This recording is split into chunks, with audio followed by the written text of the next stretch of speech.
All right, well, we're going to go ahead and get started, and I'll let people in as they arrive. Thank you all so much for coming to this, our February Community Curator Talk. This is the second in a series of 6 talks that the Science Museum is hosting, both in person and virtually, over the course of this year, each to highlight the work of our community curators. So the Community Curator Program was started out of increased community interest in really having a role for agency and autonomy in telling their own stories of objects in the museum collections.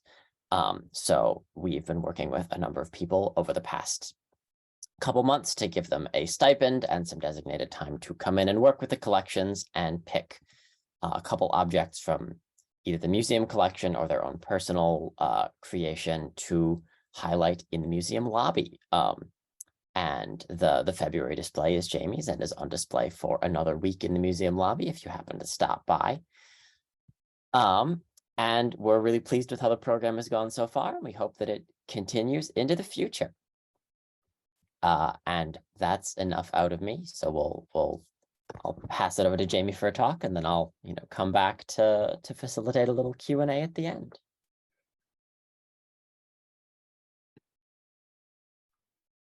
Miigwech Jennings. And if I could get the slides, please. Crossing fingers. Excellent.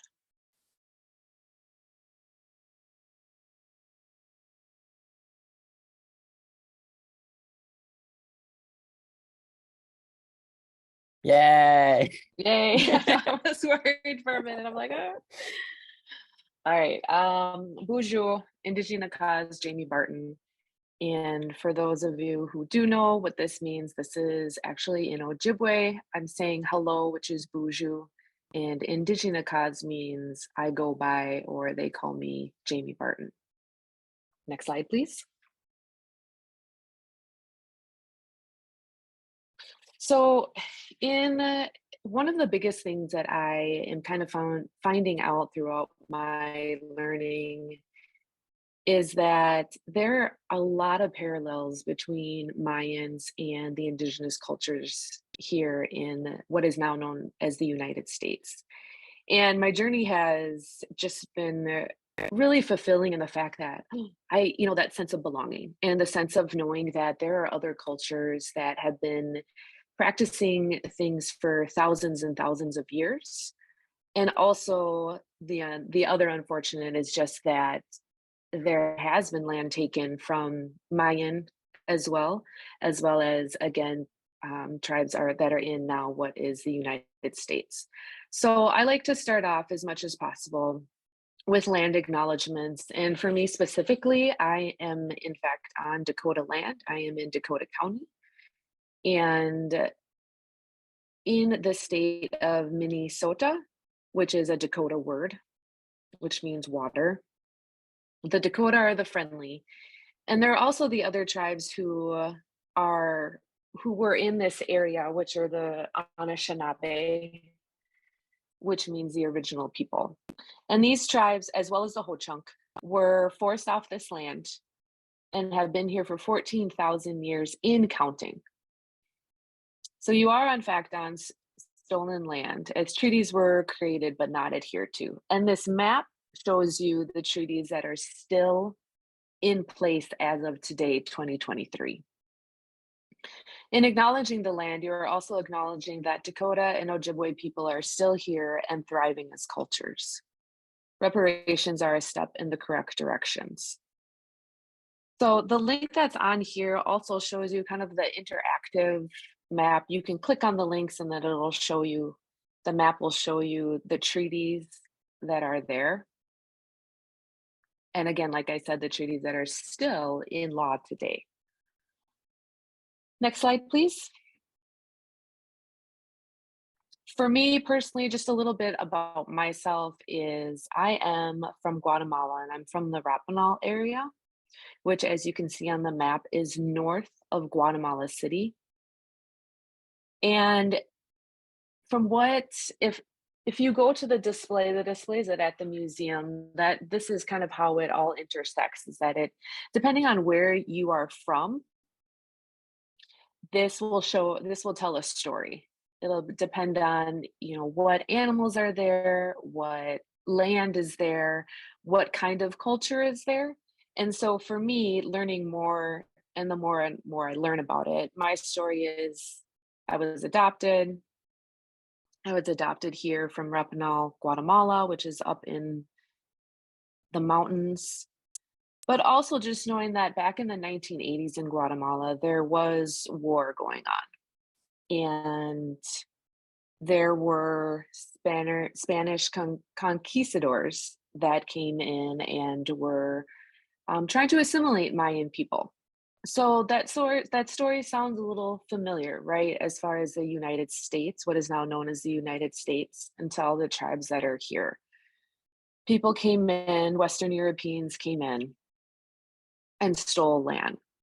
So my story, again, that's another parallel to my learnings about how the unfortunate things have happened, but also the positive things that are happening, which we'll talk about again today.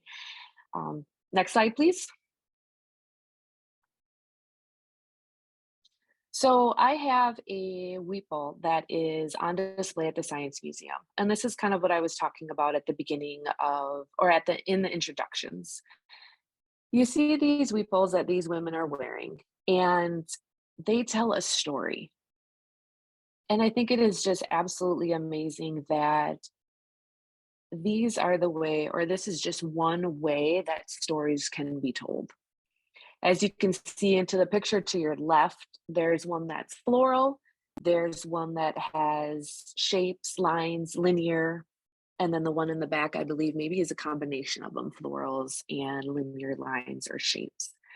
And again, this is just a depiction of how Mayan culture stories are always being told. And this is how traditions are passed down from generations to generation, as well as the people who do the weaving. They're telling a story specifically about themselves. So I also, in the research that I was doing and just, from what I've been taught as well, again, I just find that so fascinating because it's not a story in a book, right? It's not a story with words, which oftentimes I feel, we get caught up in, well, stories have to be written down, but they don't. And this is part of the research. This is part of the fulfillment and finding out that stories can be told in all different kinds of ways. A lot of the indigenous communities up here as well, traditional oral stories, that's how it was passed down. As well as the Mayan community, storytelling is huge because that's, you can just imagine like in a community, we all sit down and we listen to what happened, whether it be about the gods, goddesses, the deities, how Mayans came to be, the creation stories. Those are also other parallels from Mayans as well as indigenous people in the United States. So again, just I find it also fascinating because for me, it was definitely a sense of belonging, and it was a sense of, wow, there are other people around who understand what it is like to be in a system, let alone what it is like to tell stories and maybe what isn't considered the normal way. Next slide, please. So again, just kind of talking about the parallels for Indigenous peoples or Indigenous communities. Again, finding out throughout my research and throughout just meeting other Guatemalans or other Mayans, we have naming ceremonies, which I think, which I think is so amazing when you think about why we have the names that we do. No matter what it is, no matter who you are, our names come with a story.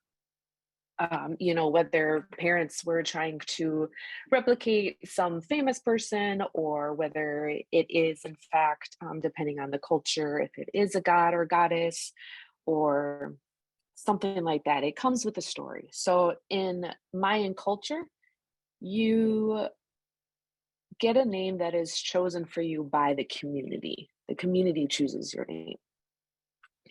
And again, it can be anywhere from like an ancient name to a god or goddess name to the Mayan language name.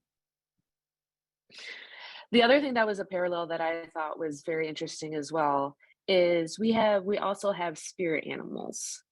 Now, the interesting thing that I was finding out about culture is that you don't get told as you're a little child what your spirit animal is. And the reason why you don't get told that is because the culture doesn't want to set you up to be. So let's say one of the animals is a boar, right? So like a boar, and maybe a little aggressive, maybe a little temperamental, and so they don't tell. Let's say that was my animal. They wouldn't tell me when I was even like 5, 6. Maybe they would tell me when they felt that I was mature, so that I didn't. Oh, well, my spirit animal is a boar, so I'm going to behave this way, right? So it didn't give a reason to necessarily act the way that that spirit animal is. So I thought that was very interesting and another parallel to other indigenous communities as well. Absolutely connection with Mother Earth. Mayans believe strongly in we live with the land, not on the land.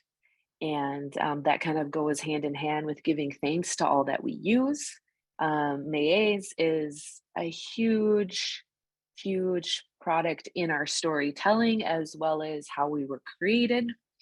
So that's another one as well. And I know that's a parallel for Ojibwe and Dakota, calling it corn, and something that is used widely and is actually sacred in other cultures as well, or indigenous cultures.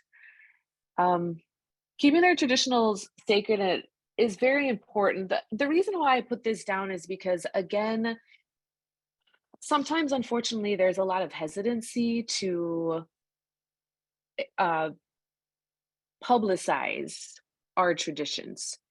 And the reason that is because unfortunately, whether it's appropriation or whether it's used in, the wrong way, we keep traditions very close to us. And and we also want people to be aware of them, so it's not something that's unknown. So it's kind of that fine line between, building trust with communities and saying like, yes, I would love to share this information about, for instance, naming ceremonies, or no, I don't feel like this is the right venue to share it with necessarily, because again, worrying about appropriation or also worrying about it not being used correctly is something that I have been told as well from elders, just, making sure that you're being mindful of who's getting the information, or maybe not exactly telling all of the information, right? Like keeping that very close to you. The other thing is, and I talked about this earlier, is storytelling. Again, storytelling is huge in indigenous communities, but also just remembering that because storytelling, oral tradition is important and used widely, stories are going to change. So if I tell a story to my children, right, let's say I tell them the creation story, I talk about the twins, I talk about them beating the gods or goddesses, in a battle, and that's what I tell them. Well, maybe down the line, my children start telling a different story from what they've been hearing and what they've been studying. So stories can always evolve, which again I think is very non-linear, right? Because in the system that is sometimes when we read a story, right? For instance, the first one that comes to mind is To Kill a Mockingbird. That's in a book. It has words. We know, what happens, who the character are, and it's very kind of matter of fact. Well, that's not necessarily true in indigenous communities, specifically Mayan. Again, depending on who's telling the story, whether it's an elder, middle-aged, even sometimes children can tell them, right? That story is going to change. It's going to ebb and flow, but it doesn't make it any less true. It just makes it evolving all the time. And sometimes, like if I'm the storyteller, the way that I tell it, whether I use voices or not voices, or depending on what the scenes look like, or The images, that can always look different too. But again, the premise or the actualities of the characters and kind of the main points still remain. It just can look a little different depending on who's telling the story. And I really appreciate that because, excuse me, I don't think it always has to be linear and it doesn't always have to be matter of fact, right? It doesn't make a story any less true, just makes it different depending on who tells it. And then, of course, the four directions. I don't know if you've been noticing in the slides, but in the slides, Mayans also believe in the four directions, north, south, east, and west, and also that colors go along with them. So red, yellow, white, and black, and sometimes blue, depending on the tribe, and sometimes green, again, depending on the tribe. So if we could go back to the first slide, please.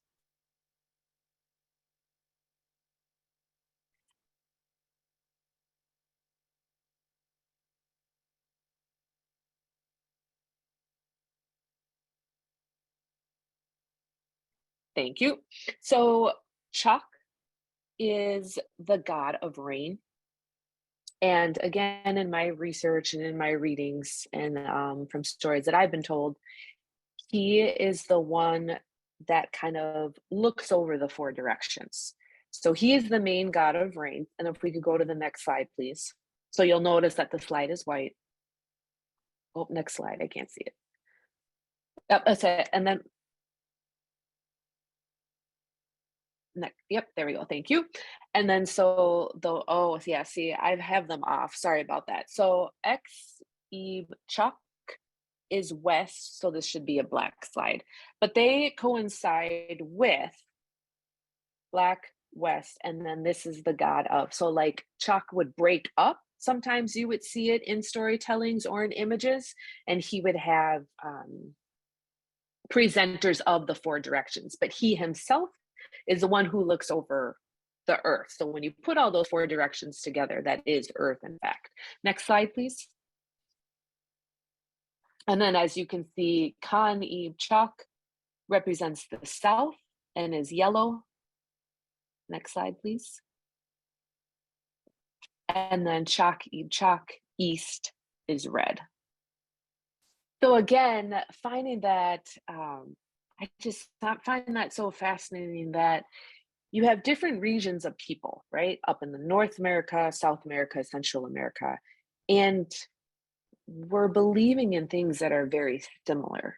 So it kind of just, makes you think, how did this all come to be? Or how are these groups similar in these certain ways, whether what they're believing in, connection with Mother Earth, naming ceremony, spirit animals. And again, to me, it's all very fascinating.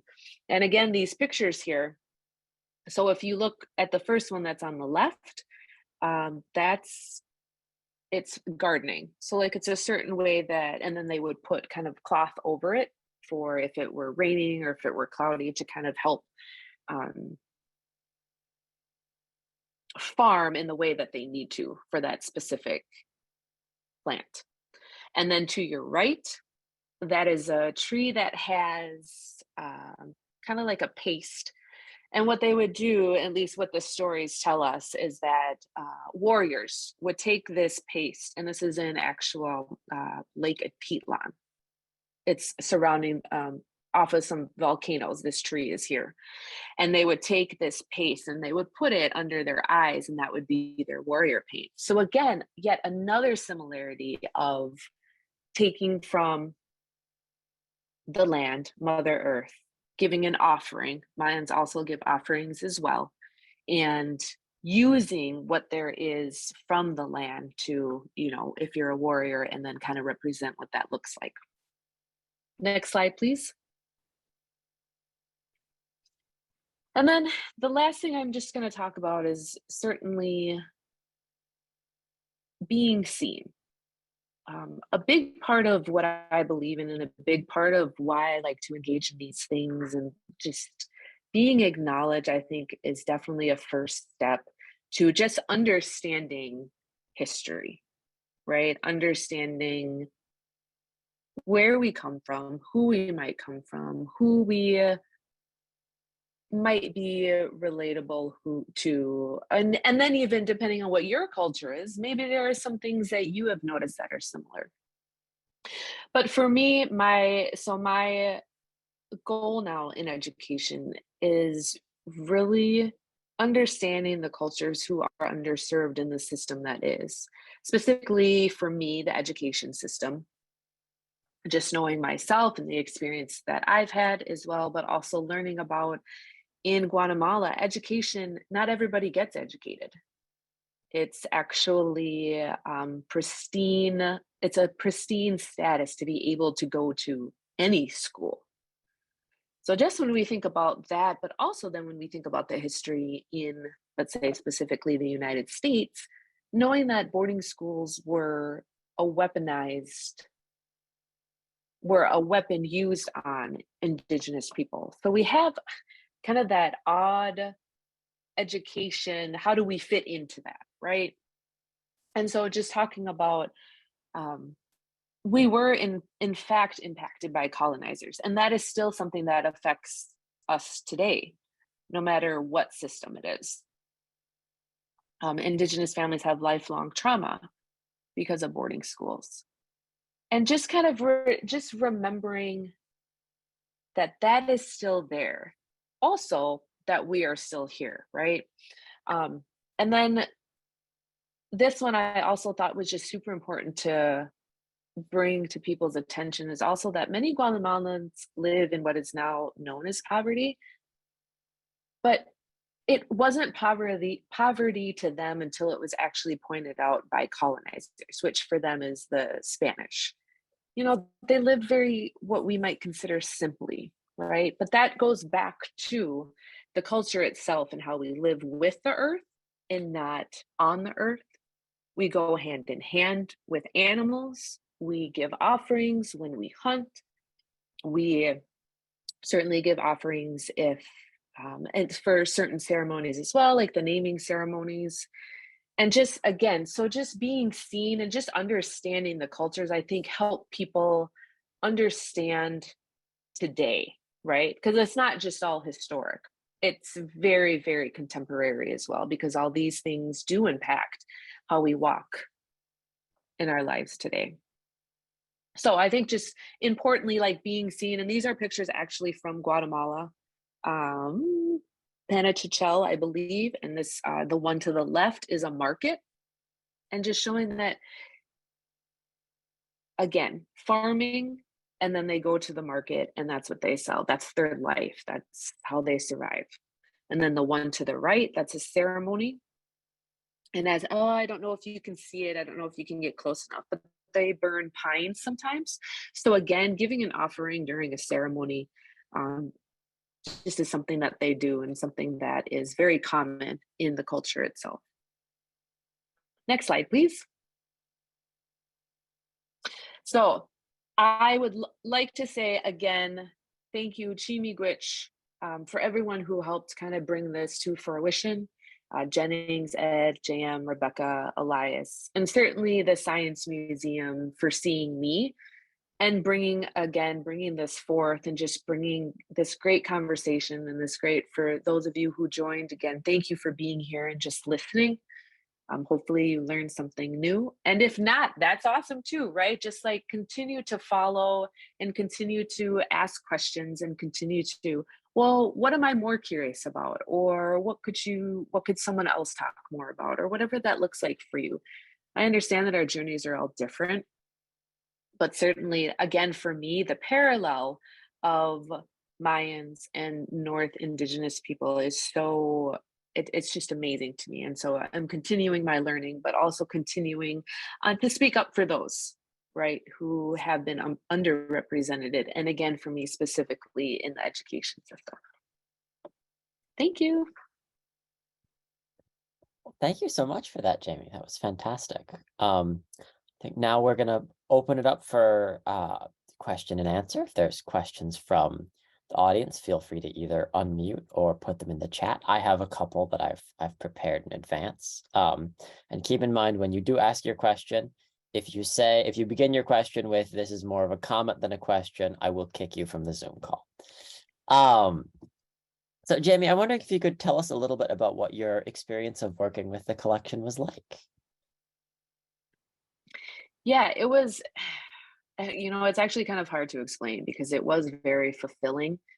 Just seeing all of the work and the pride and the storytelling, certainly. The one that's up in the museum has a Quetzal on it and different images of the Quetzal and also a hummingbird, I believe. But just again, how the Mayan community is so interconnected with nature and also interconnected with the earth. And just knowing, again, not sure how much history people know, but just even with the war that happened in 1980 and even further back, the war that was happening between Mayan tribes, the Quetzal represents freedom for them. So kind of like, and again, here's another parallel, when we think about the eagle or even a hawk or an owl, it represents something, but it also represents the freedom to fly and move on from maybe whatever kind of devastations were happening at that time, but also the sense of inspiration, right? Like, oh, Quetzal is coming here. Like he sees us. That means great. Like I can move forward. I can get through this. So I think for me, it was really eye opening, and it was beautiful. Just in understanding again that these weavers specifically have a story that they're telling, whether it's something that they've heard traditionally and they want to pass on, or it's their journey. And I think that's, me personally, I think that's just very amazing to hear other people's stories, no matter what format it is. So it was great. Great. Um, Anyone in the audience, feel free to unmute or put in the chat and ask a question if you have one. Hi, Jamie. Um, so when you were talking about the compass and the four different colors, I was just wondering if, because I got a little mixed up on the colors, so I want to make sure that one, I have them correct. But I noticed that I think they were in the same order as the medicine wheel, that we see like a lot here in Minnesota too. Is that true? Do I have like the order and everything right? Great question. Yes. And and I apologize. I'll have to fix that on the slides. But yes. So the parallel to is, yeah, the colors are the same for Hmm, Ojibwe and Dakota. Mhm. The Mayans, west, east, north, south. Mhm. that's really cool that it's like that. I mean, even across that divide too. So and is there like a big significance with those two? Whereas like if you're talking, you know, but I suppose like in storytelling for it starts with an H. And it was the weaves, the shirts that you guys had at the Oh, third. Weeples? Yes, thank you. Um, would you see like those kind of colors oriented in that way or that kind of thing, or is it I don't know. I'm getting my words mixed up. No, you're all good. It's a great question. So I didn't see a lot of just like specifically red, yellow, black, and white. However, and that's something that Jennings, I know that's one of the questions, but um, we use resources from what we have, right? So whether it's bananas or beets or beans or corn, like that's what we would grind up and use in the storytelling of the weeple that we create. So not necessarily would it just be the four directions colors. I would say that the four directions colors, at least for Mayans, is more of telling the story about how the creation of Mayans came to be, but then also all the god, like each corner then has a specific god or goddess that represents that, and then that can go into more of a story of why is it red, why is it yellow, why is it white. Great question. Yeah, no, great question. Other audience questions? Otherwise, I can ask one from the pre-prepared list. Cool. So I know that you were sort of constrained in the objects you could pick by the case being only a certain size and only having a certain capacity, only having a certain amount of time. Are there other objects or things that you would have wanted to include if you'd had more space or more text to explain, or other things you'd want to communicate to people who see your display? Yeah, great question. It was definitely a constraint in space. I would have loved to have, and just even thinking about what's at the Science Museum right now, an example of a Quetzal itself. They are absolutely beautiful. I don't know if people have seen them, whether live or not live, but just the colors and the long, like really long feather that they have at the end, kind of the tail, beautiful. And they're, I think, green, sometimes little purple, red, blue, but just amazing birds. And when you think about, again, the wingspan, right? Like I know when we think about eagles, their wingspan can be up to 7 to 10 feet. So again, just thinking about really getting that imagery of what the weaver is, what the story that they were trying to tell. Also, I would have liked to included, again, kind of back to Ryan's question, the substances that the weavers use. Most of it is natural. I know now, unfortunately, they've gone to, industrialized dyes, which, yeah, makes sense. However, just, by using, just showing like what kind of plants they would use, or just even that picture that I had in one of the slides of the paste that comes out of that tree, certainly just, showing the authenticity of it all. I would have really liked to have done, but again, it was great all around either way. It's a beautiful display, and I would strongly encourage anyone who's in the museum lobby over the course of the next week to go check it out. And you don't even have to pay, because it's in front of the part you have to pay to go. You can see it for free. And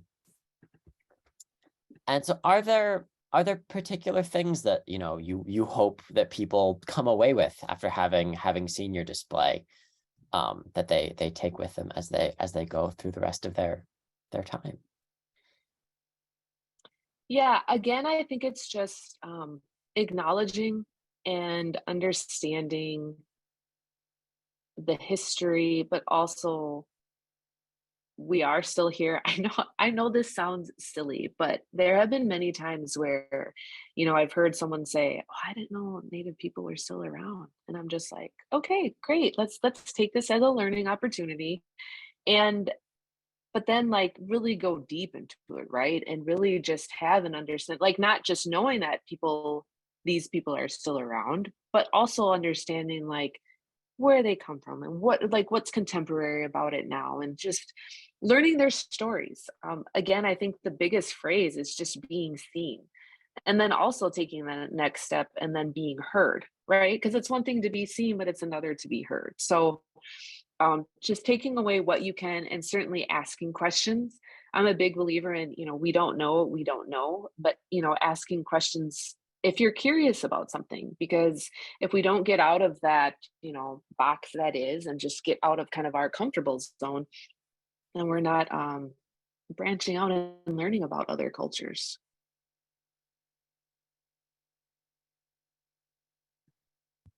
Great. Further thoughts? Actually, no, not thoughts, just questions. You can share thoughts if you want, but other audience questions.